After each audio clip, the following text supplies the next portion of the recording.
Most of you, when you came in this morning, should have received a $1 bill. I apologize if you were past the 20 mark of people here that didn't get one. But more than anything, I hope it sparks some curiosity in your mind of how you can live brio with this $1 bill. Now, for some of us, depending on when we grew up, we may be thinking, what was all the things that I can buy with a $1 bill? But the challenge today for some is, what could you even buy with $1? Now, I want us to shift just a moment to think, what if it was a stack of $1 bills that you received when you came in today? What would you do differently? Would you go splurge and buy the thing that you normally wouldn't spend on? Or would you go and give the money to somebody else?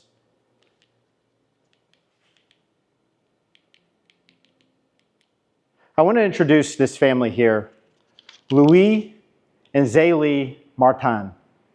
They were a family that got married back in the 1850s. They had 9 children, and they were a family that was known for their generosity. They ate dinner with the poor, they visited the sick, and they also taught their kids how to treat others with dignity. The more or less unfortunate people, how to treat them with dignity. But in the ups and the downs, their family dealt with tragedy. They lost 4 of their 9 kids when they were babies. And then Zélie, she also passed away. What this did for Louis in his life is they had a life of comfort. He had to move away from that life of comfort to make sure that he took care of his daughters. But more importantly, the life of generosity, he continued to live that out by continuing to serve the poor and continuing to be available for those in need. It was even documented that in his budget, he had a line item in his budget which was called God's portion, which allowed for him to be able to go out and take care of others and go on mission trips. Now, the fruit of all this is that 5 of his daughters all became religious, devoted to the religious life. They were the first couple, both Louis and Zélie, to become canonized as saints. And their daughter, most notably, is Saint Thérèse of Lisieux. Now, this is a whole nother topic, so we're not going to spend a lot of time talking about her. But one of the things that she's known for is the little things, or the tiny thing, little way. And in that, the whole concept is of how you can go and do little things, and a lot of little things can make a much bigger impact than going out and doing one heroic thing. So I want us to fast forward just a little bit and think today. As it comes to generosity, who are somebody or something that helps shape the way you look at generosity today? As you're thinking about that, what does generosity really mean for you today? And more importantly, I want you to think within your own house, the people who know you, how do they view your own generosity? Depending on how you grew up, a lot of us view generosity, or may have learned what generosity was feeding the poor. More often today, what we hear of is that when there's natural disasters, we all try to come together and help be generous for those people who are in need. And then there's our serial panhandlers.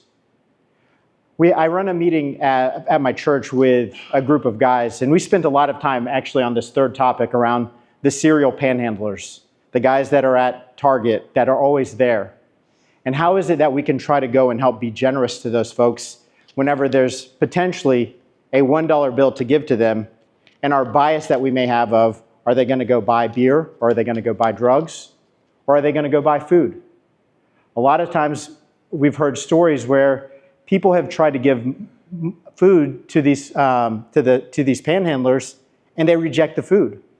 So how is it that we can go and be generous to those people who are in need? One simple way is just by showing them some dignity, because a lot of times these people are hungering for dignity. One other way in thinking about Louis and Zélie is a way for us to be generous is to think about those who are in need and those who are sick. A lot of times those folks just need to have somebody who's present and with them. I want to bring us a little bit forward to thinking about somebody in our group who's unfortunately not here. Chris Engel, excuse me. Chris has done a lot of work to be able to help drive impact to a lot of people's lives. And I would say if there's one thing about Chris, he's super generous with his time and in the effort that he does to try to help build different types of organizations that impact people's lives. And as we were talking, one of the things, I certainly can't compete with Chris and all the things that Chris does, but it's certainly helped to give me some inspiration to think about within the work that we all do or that I'm doing, being able to see that impact a little bit more and what it means to be generous with our time. But we had an aha moment in a recent discussion when we really look at the way that our society is built and we think about generosity of our own time. One of the challenges that we face is that our culture is driven towards what's the monetary gain, right? If I'm going to go build something, what's the profitability or what's the metrics? What's the way that we're going to end up making money because we're putting in our time to help out?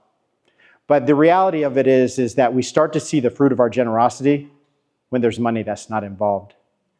So I want to take us back to the beginning. We can always be generous with $1 bill.